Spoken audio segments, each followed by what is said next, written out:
was an amazing woman named Anna Dupree, who has her own significance in Houston history and in black history in Houston, because she was a successful beauty shop operator at a time when beauty shops were segregated.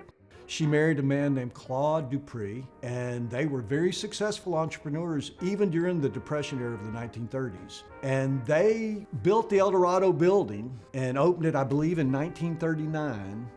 And the downstairs was going to be dedicated to separate business spaces, but that big second floor was going to be the Eldorado Ballroom. The Eldorado was built so black people could see their artists with dignity. So there used to be this beautiful marquee sign at the top of the building that denoted that you were in the center and the heart of Third Ward. Its proximity and location to downtown is directly across the street from one of our most prime cultural jewels, Emancipation Park.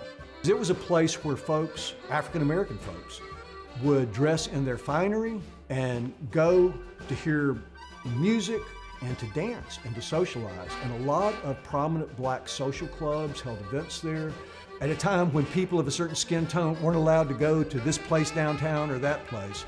They had their own place.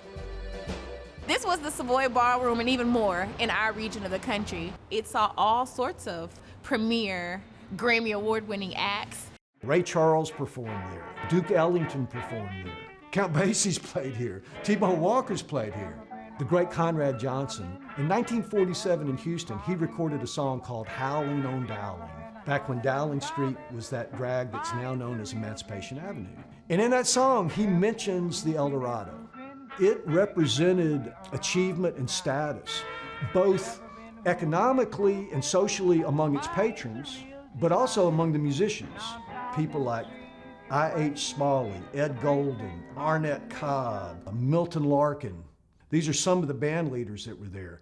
The bands were typically wearing, tuxes and stuff. It was a prestige venue. If these walls could talk, they would have so much to say. I mean, can you imagine being here when B.B. King was here, or Jewel Brown, who's still with us? At the Eldorado, I was 12 years old when they called me. And I went there and used to do my show with a wonderful dance group called Tommy and Orr. They were some great guys. I never forget it. Oh, and when I'd sing songs like C.C. Rider, oh my goodness, it's like the floors was just, it was really something else. And the windows back in the day, they pushed out from the bottom. And the nights my mother couldn't go, even though my daddy worked like he did, he would take me, but he'd sit in the car. While on the weekends and at night, it was an adult establishment set up to entertain.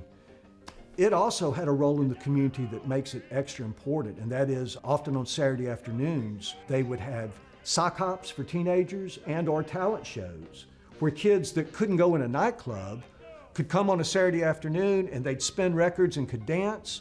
There are countless musicians, many of them natives of Houston and some who came from out of town, who first got their recognition by winning a talent show at the Eldorado. One would be a musician who is known by the stage name Peppermint Harris, but then hometown folks like Joe Guitar Hughes, Johnny Guitar Watson. People like that, when they were children, got to perform on that stage, won talent shows that gave them the affirmation they perhaps could use to say, I've got a life in music.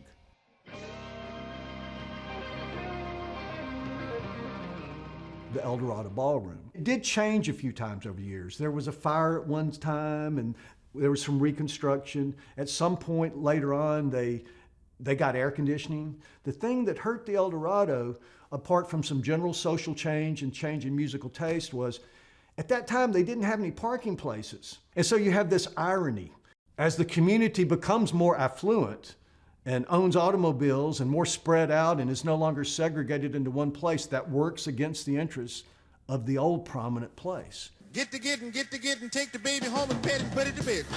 I love this story because a Jewish man enjoyed the sounds of the Eldorado back in the day, but it was Jim Crow segregation, so he wasn't allowed in the space. Mr. Finkelstein was his name. He would come over and listen to the music here. He would sit in the parking lot and listen to it, and he acquired the space along with the surrounding land. He didn't want it to be torn down or redeveloped, so Mr. Finkelstein gifted the Eldorado to Project Row Houses in 1999, and since that time, it's undergone various renovation projects, but this to date is our largest renovation and rehabilitation of the space ever.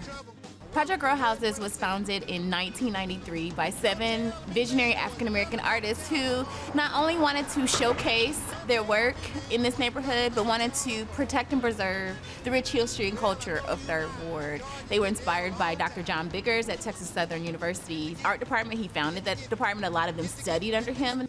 Once Project Row Houses acquired it, there were a series of events, particularly in those first few years. In November of 2003, that would have been the 100th anniversary of the birth of a native Houstonian, Don Roby, who went on to found Duke and Peacock Records, which recorded Big Mama Thornton and Bobby Bland and Junior Parker and all kinds of famous people.